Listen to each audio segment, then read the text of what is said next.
Hello everyone and welcome to Entri app. My name is Danish Zafar and today I am going to present my lecture on journal mental ability and reasoning. Now before this I have already done a lecture on English language, how you can prepare English language when it comes to banking examination and how you can score maximum in English language. Do watch that video. Now let's talk about this video. Here I am going to discuss about journal mental ability and reasoning. This is something which is a part of our life, which we have been doing for years. Journal mental ability is all about your exposure, your experiences of life and how you have seen the different phases of life. And reasoning is all about how you think, how you perceive. When we talk about bank examinations, we have exams which require a blend of these two things, journal mental ability as well as reasoning. So let's see what type of questions are asked in bank examinations, how important the reasoning section is when it comes to bank examination, what is the slight difference between journal mental ability and reasoning.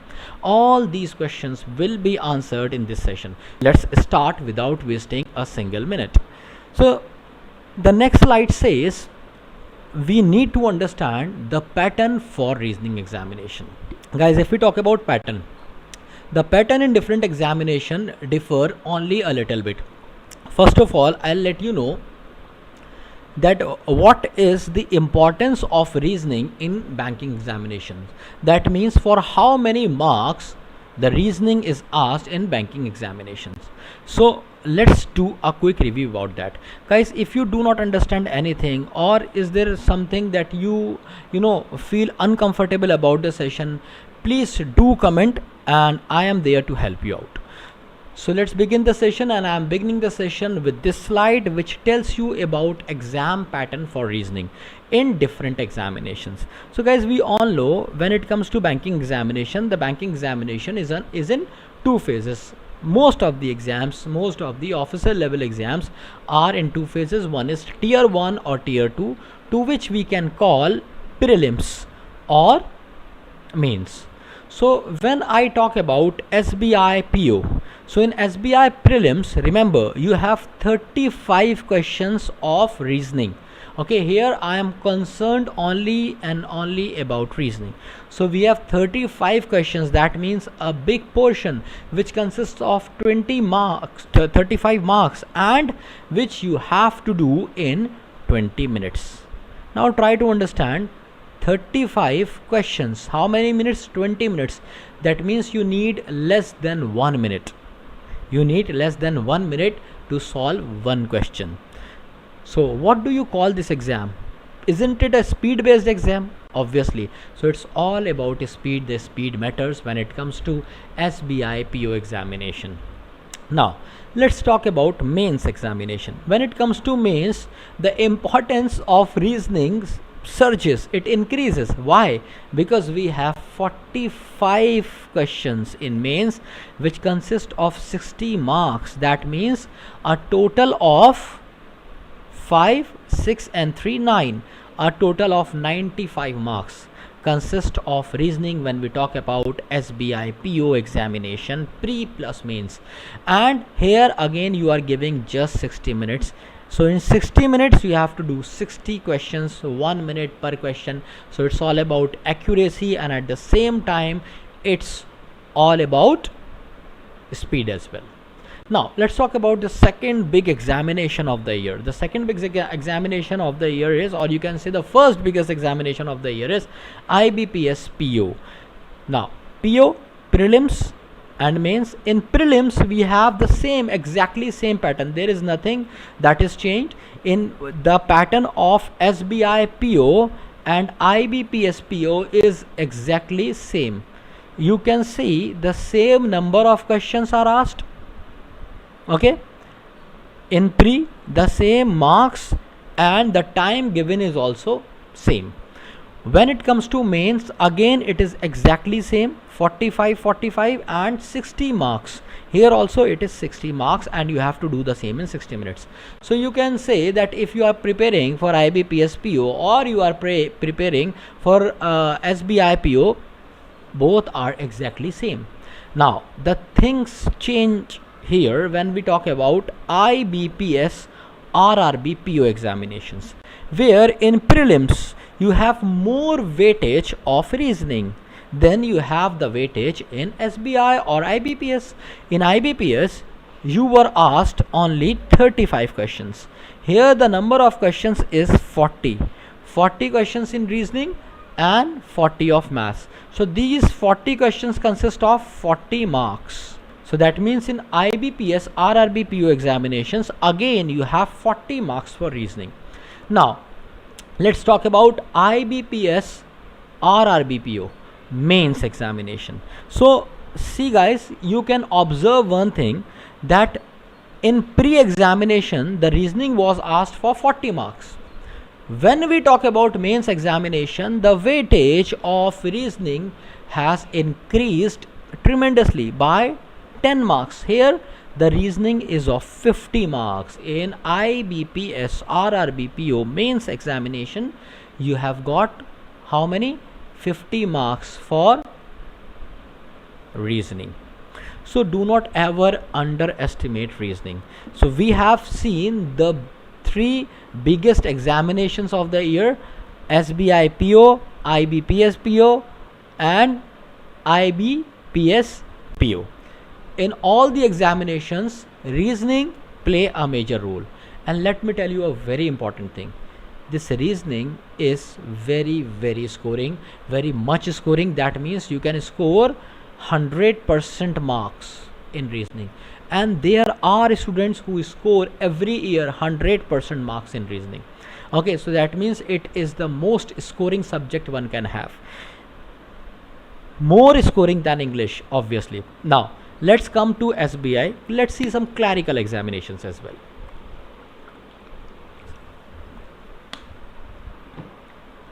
Guys, if we talk about SBI clerical examinations, then in pre you have again 35 marks for reasoning, which needs to be done in 20 minutes. 35 questions, 20 minutes. In mains 50 questions and 45 minutes, again less than a minute, but marks are 60. So there are a variety of questions which are asked in SBI clerical examination.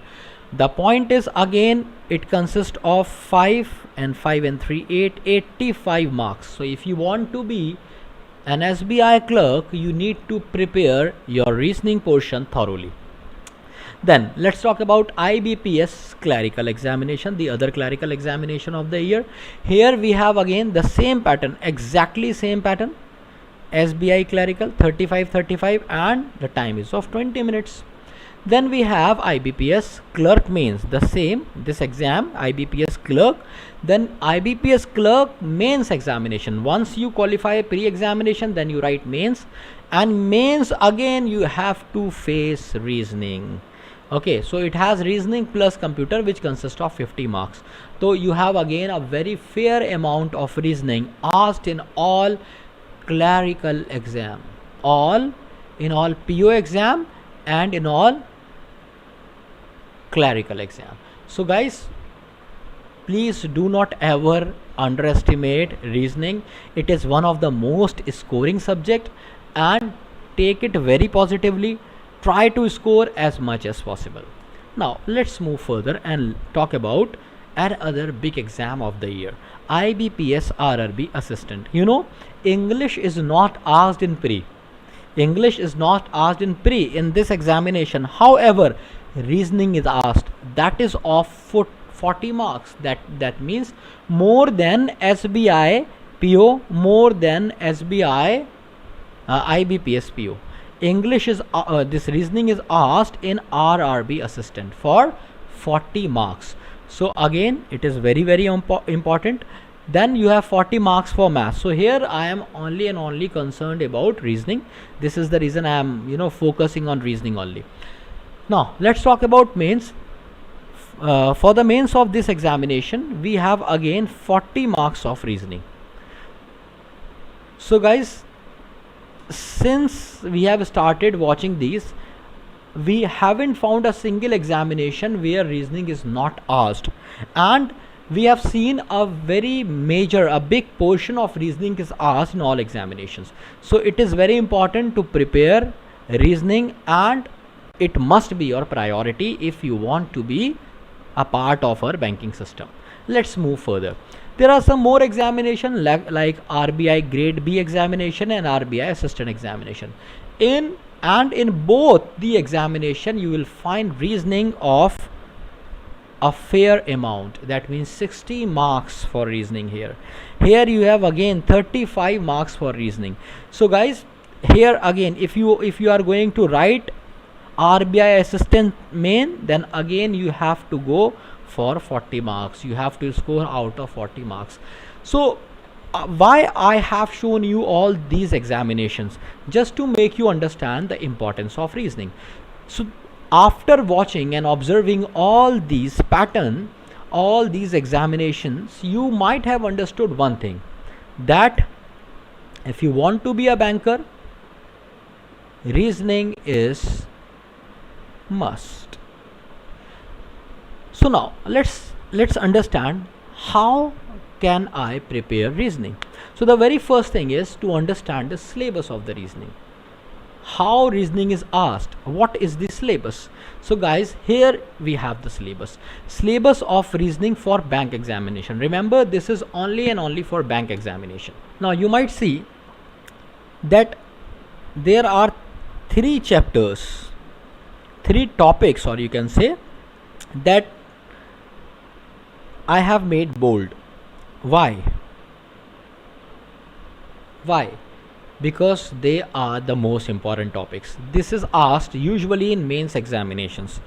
In pre, you may not see statement and assumptions in many examinations, but in mains they are asked. So it is again a very important topic, and it requires a lot of practice as well.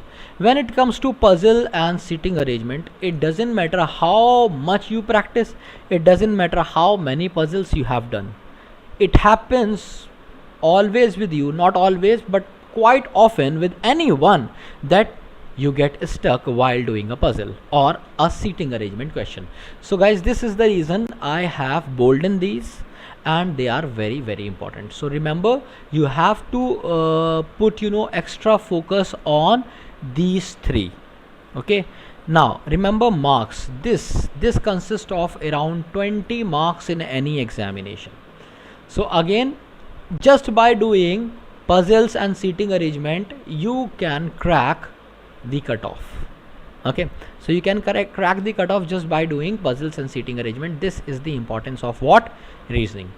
Now the other chapters are coding and decoding, then logical reasoning is asked. Okay, then you have order and rank based questions, then you have alphanumeric series, data sufficiency questions, syllogisms. I hope you have understood syllogisms. There are Venn diagram based questions in syllogisms, like 5 apples are bananas, like and 4 bananas are oranges, then how many apples are oranges. Such questions are count in syllogisms. Then statement and assumptions is again a very, very important topic, and it is a part of journal mental ability. So it is also a part of journal mental ability. It is also a part of journal mental ability, and seating arrangement is also a part of journal mental ability. That means a big portion of journal mental ability of yours is used by you when you are solving such questions. Now input and output is again an easy topic to be done.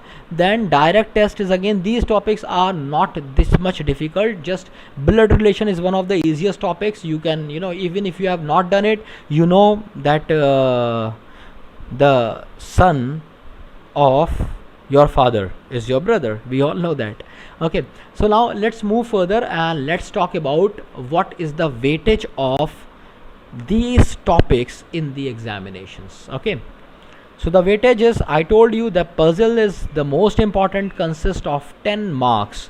So do not ever think of leaving this. Puzzle is most important. Go for it, and I'm telling you, once you are good at puzzles, you are good at reasoning. If you are good at puzzles, in most of the cases you are good at reasoning. Now let's talk about seating arrangement. Again, seating arrangement consists of 5 to 10 questions. From 10 questions, here we have 10 questions, here we have 5 to 10 questions. Sometimes you have a set where you have just 5 questions. Sometimes in a set you may find 6 to 7 questions and 10 questions. Sometimes you have 2 sets for seating arrangement, and this is how it consists of 5 to 10 marks. Now if I talk about blood relations, we have 2 questions from blood relations, 2 to 3 questions from direct test. Again, these are direct test and these things are very easy. You just do a few questions and you can master these things. So the things that you need to master is this. Remember, syllogisms, again slight confusing, but still not a very tough topic, but it has a good weightage, 3 to 4 marks. It has a very good weightage of 3 to 4 marks. Then the next is you have to go for coding decoding. Coding decoding is again is asked for 1 to 2 marks. Order and ranking, these are easy questions, 1 to 2 marks. See the questions which are a little bit difficult, you will definitely see more marks for such questions, like assumptions. Assumptions are a little bit on the tougher side, so we have 2 to 3 questions from assumptions. In the same manner, syllogisms, I told you a little bit on the confusing side, so 3 to 4 questions. Then alphanumeric series, so you have to do a little bit a lot of practice for alphanumeric series, and for this again we have 2 to 3 marks. Input output, sometimes the question comes, sometimes you don't have any questions. If a question comes, it is a series of questions which may give you 0 to 5 marks. Data sufficiency, every time you may find a question from data sufficiency for 1 or 1 to 3 marks. And inequalities is again an easy topic, you can do it even orally, and it has 1 to 2 marks. I hope you have understood this much. If you have any doubts, any confusion still here, please do comment and let us know. This is something related to SBI clerk. Whatever syllabus I have told you, this is for SBI clerk examination. So in most of the examinations, the pattern, the number of questions keep changing, but the syllabus is exactly same. So I just wanted to show you how the paper of reasoning is framed. Okay, so this is just a demonstration of the paper, or you can say model or the format of the paper, through which you can understand how reasoning is asked and what is the importance of which topic. And this is the reason I have shown you this slide. Now the idea is how to prepare. What is the strategy to prepare? What should be the plan to prepare? Now see guys, the plan is very simple. Whatever you want to do in your life, you have to do 2 things about it. One is to learn the concepts, and the other is practice this thing. For example, if I want to play guitar, first of all I need to understand the chords or the tabs, and then I have to practice this. The same you have to do for doing anything, and the same is with reasoning. But there are certain things that you need to remember while understanding this strategy. So while understanding this strategy, you need to understand the concept building. Concept building means you need to understand all the concepts and their exceptions thoroughly. That means you need to understand what is a puzzle, seating arrangement, blood relation, direct test, and syllogisms, coding, decoding, data sufficiency, all these topics very, very thoroughly. Okay, that means you need to understand the topic thoroughly. The subtle nuances you should understand, and you know everything about the topic. Whatever is asked in bank examinations, you will understand it more in upcoming points. The next point says go for the updated and latest content. Remember this always. Content is very important, because every now and then banks keep updating their syllabus, their pattern, their types of questions. So you should always go for the updated and the latest content. Now remember, pick up the easiest and the fastest way to save time. Okay, because there are teachers, a lot of teachers, thousands of teachers which are teaching you in different ways. You need to pick up the teacher who is going to give you the easiest way according to you, not according to the teacher. If you think this is the easiest way, grab it. If you think it is the fastest way, grab it. So you need to do what you need to understand. You need to understand that you need to find out the easiest and the fastest way of doing these questions. Then Remember, complete all the topics till mains level in one go. Now what I mean to say, sometimes students do that, they start with puzzles, okay, and after doing puzzles for 4 days they go for coding decoding,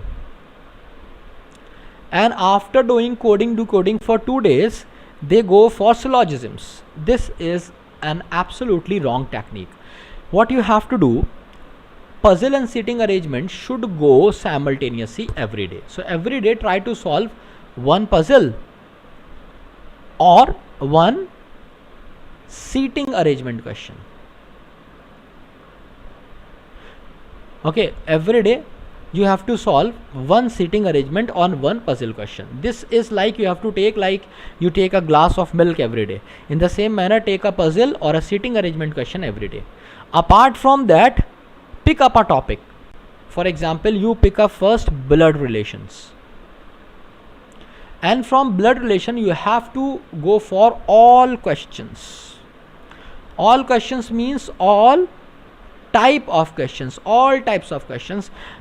Be it of means start from the easiest way, the easiest questions, then go for a little bit a mediocre level questions, the level of which is not very difficult, then go for the tough, and then go for the toughest.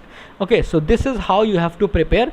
Do not jump onto a topic without completing the previous topic. So what is the schedule for it? It's very easy.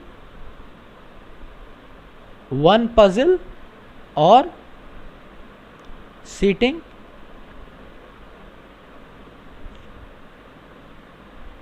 arrangement question, and second is any topic of your choice, whatever you feel like doing first, or whatever your mentor feel like making you do.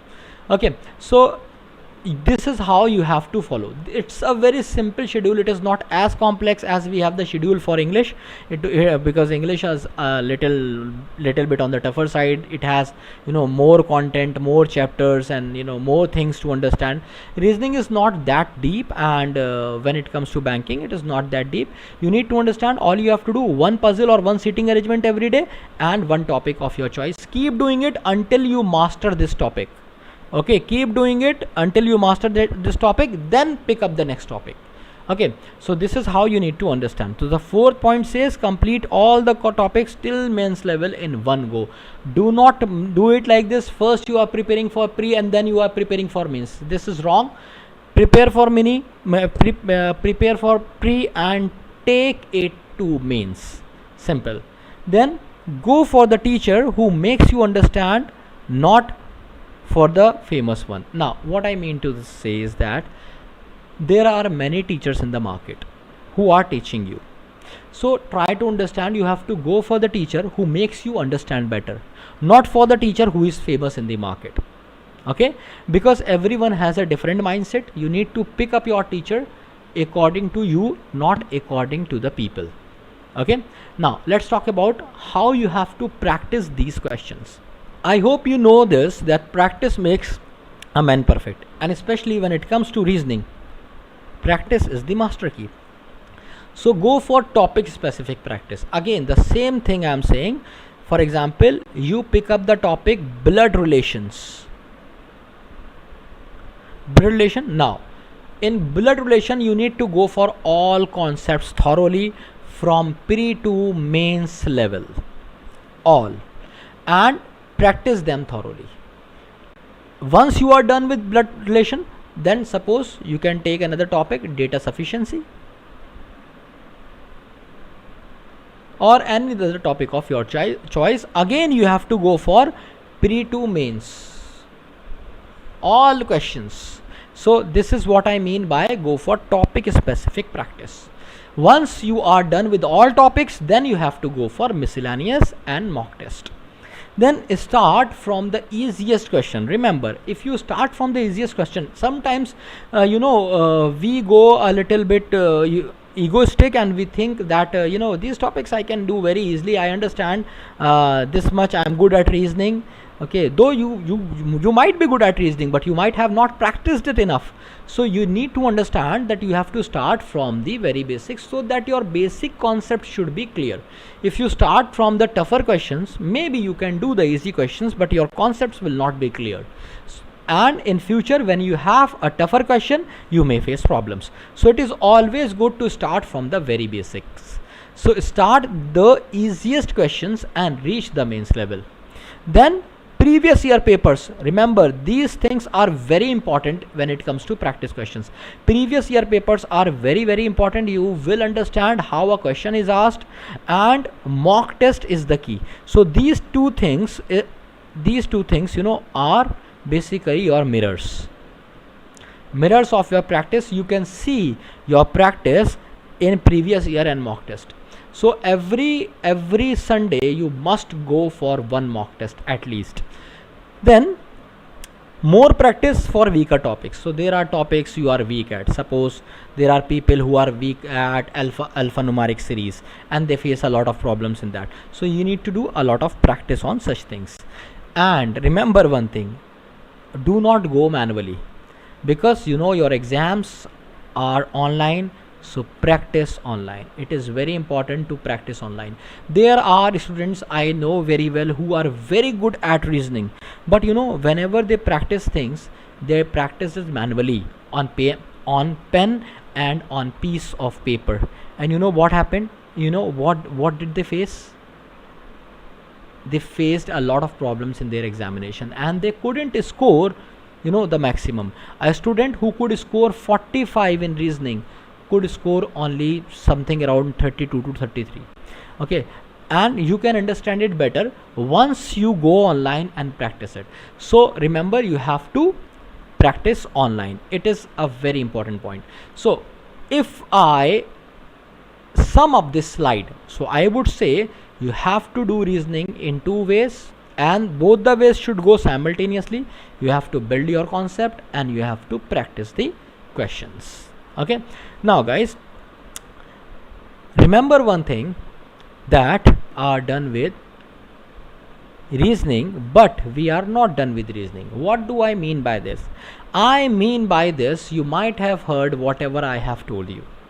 You might have understood whatever I have told you, but you have not done reasoning because you have not learnt it. Learning is only experiencing. Learning is experiencing. If you have not experienced something, you have not learned it. For example, if you have not given any examination, it doesn't matter how good you are. You cannot pass that examination without giving number of mocks, test and other things. So test yourself, reason yourself, prepare for reasoning. How? Building concept and practice question. One seating arrangement or one puzzle every day, and one topic simultaneously. Thank you so much. All the best for upcoming all examinations, and see you soon in the next video. Till then, stay safe, keep practicing. Love you all.